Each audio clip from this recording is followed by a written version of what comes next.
Friends எல்லாம் எப்படி இருக்கீங்க? தினம் ஒரு நல்வார்த்தையில் இன்னைக்கு வந்து கபடி விளையாடும் ஒரு பெண்ணை பற்றிய கவிதை. அதற்கு முன் என் சேனலை சப்ஸ்கிரைப் பண்ணி லைக் பண்ணி ஷேர் பண்ணுங்கள் ஃப்ரெண்ட்ஸ். வாங்க வீடியோக்குள்ளே போவோம். விழியிலும் தீபம் போலவே வீரம் புயலாய் உளம்தான், கைத்தட்டும் மண்மிஞ்ச கபடி என்றால் காலம் நின்றது ரசிக்க. வெண்ணிலா வெளியில் உறுதி கண்டு விளையாட்டு பீடத்தில் புலிபோல் நின்று கபடி கபடி கபடி என்று ஒரு நாதம். வாழ்க்கையிலே அங்கே போராட்ட ஒரு ரிதம்.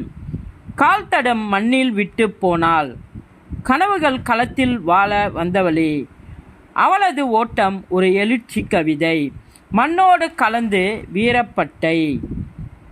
வாடாத நெல்லி போல் உள்ளம் உறுதி, வாழ்க்கையும் வெல்லும் அவளது விருது. பின்னே செல் என்று கூலி சொன்னால் போராளி ஒரு பெண் தலைவிதி மாற்றுவாள். பாராட்டும் பார்வைகள் வரிசை கட்ட, பசுமை மேடையில் பெருமை சொரிய, விளையாட்டு களத்தில் விளங்கும் சிறகு அவள்தான். கபடி விளையாடும் திருக்குறள்தான். துணிவை தோளில் சுமக்கிறாள், தூளில் சாய்ந்தாலும் எழுகிறாள்.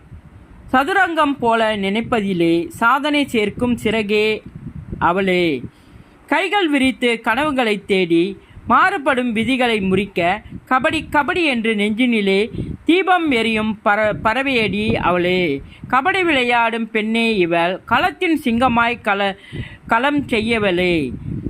மண்ணுக்கு முத்தமிட்டு ஓடுபவளே, வெற்றி விடியலை தேடுபவளே. எப்படி இருக்கு ஃப்ரெண்ட்ஸ்? ரொம்ப நன்றி ஃப்ரெண்ட்ஸ்.